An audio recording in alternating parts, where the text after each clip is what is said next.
ஒரு ஊர்ல ஒரு ராஜா இருந்தாராம்.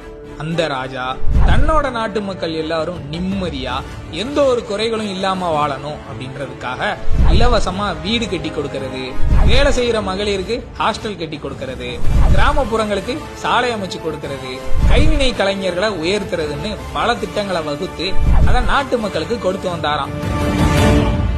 ஆனா அதே நாட்டோட தென் திசையில ஒரு கோமாளி போஸ்ட்மேன் இருந்தாராம். அந்த போஸ்ட்மேன் என்ன செய்வாராம், இந்த ராஜா மக்களுக்கு கொடுத்து அனுப்புற ஒவ்வொரு திட்டத்திலையும் தன்னோடைய ஸ்டிக்கரை ஒட்டி அதுல தன்னோட அப்பா பெயரை போட்டு அதுக்காக மக்கள் கிட்ட கமிஷனும் அடிச்சுட்டு இருந்தாராம். பல நாள் திருடன் ஒரு நாள் அகப்பட்டு தானே ஆகணும்.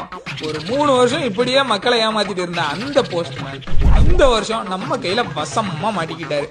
ஆகையால மக்களே, இந்த ஸ்டிக்கர் கோமாளிக்கு தகுந்த தண்டனை என்ன கொடுக்கலாம் அப்படின்னு நீங்களே சொல்லுங்க.